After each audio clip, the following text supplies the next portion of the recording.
morning and welcome to MBU Timeline Broadcast. I'm Donovan. And I'm Rebby. Cold and snow have again become news on MBU's campus. Beginning Tuesday morning, snow, sleet, and bitter cold temperatures have made travel to campus a challenge for students, faculty, and staff. The grounds crew, led by Mike Crone, has again done a great job of making campus travel safer.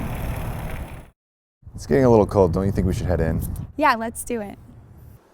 This week has also been the Spring Speaker Series. Today is our last day to be challenged by Dr. Gushy. Auditions for ministry groups are coming up. Here are a few current group members with the info. Hey, I'm John, I'm from Spirit Wing. I'm Jenny, and I'm from Abide. I'm Garrett, I'm from Closer. I'm Harrison, and I'm from Spirit Wing and Closer. And the first round of ministry group auditions for MOBAP will be held in 2 weeks. The auditions will be held on Monday, February 17th in the recital hall. We'll be accepting applications for all voice and instrumental parts for Abide, Spirit Wing, and Closer. Scholarships will be available to members of the group. Log on to mobap.edu and click on Ministry Groups under the Student Life tab to get an application. I have a question. Contact Dr. Blackman. Media Talk with Frank Cusimano is Monday, February 10th. The recital hall at 12:30 is the place to be. Our Town opens next Thursday, February 13th, and runs through Sunday, February 16th. Student tickets are $250 with a valid ID. Student activities will be celebrating Valentine's Day again this year with a hug booth. Starting at noon on Friday, February 14th, students can stop by the booth for a hug and a cookie. MBU students are known for serving the community. A current student is living up to that example. Brad Buchanan, a senior marketing major, is using his biking hobby to help young adults with cancer.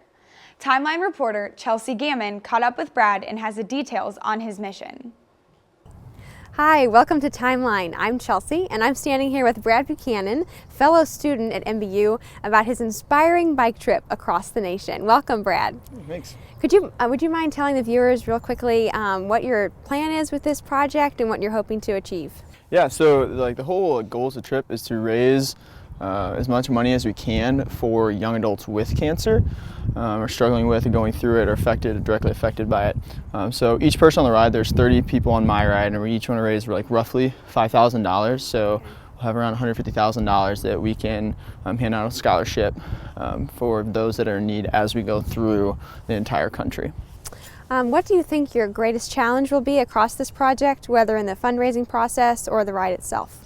I think the hardest process is going to be actually riding through the southern portion, because we're going from Baltimore, going down the East Coast, then through Texas, Louisiana, all those straight across, up and then down, and staying hydrated and not burning to a crisp when we're going through Louisiana at 100 degrees or through the middle of Texas when it's 150 degrees. Right. That's probably it. Our next question involves you. So Brad, I'm just going to ask you real quickly, if there are Spartans that would like to help you in this process, how do they get involved? What's the best way that they can contribute to your project? Yeah, so there's a couple ways. One, I'm selling these shirts for $20 if you'd like to donate that way. I'm selling those. And in addition, what you can do is you can go to 4K for Cancer, and you can type that in on Google, and then the web page will come up, and you'll click on 2014 rides, and then it'll drop down menu and there'll be Team San Diego, and you'll click that one. And then if you scroll down a little bit, there'll be a bunch of pictures of the rest of the people on my team. And if you find my name and click on it, they'll show you my webpage and description and everything.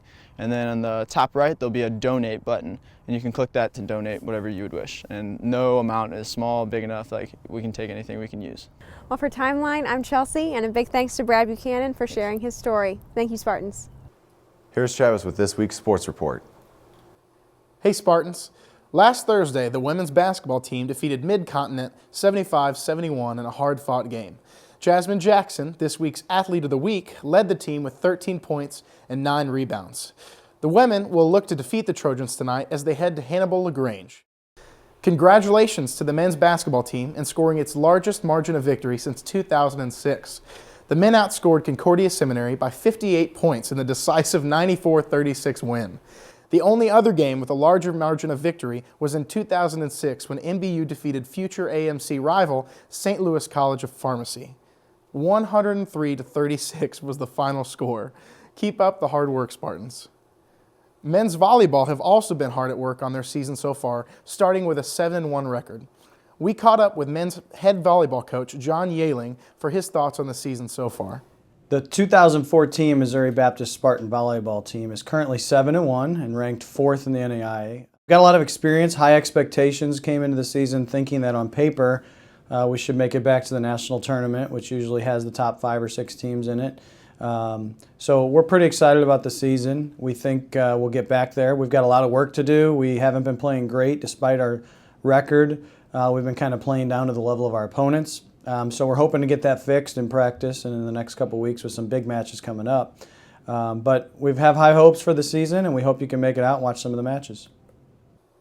For Timeline Sports, I'm Travis. Go hard in the paint, Spartans. For Timeline Broadcast, I'm Donovan. And I'm Rebby. Stay strong, Spartans.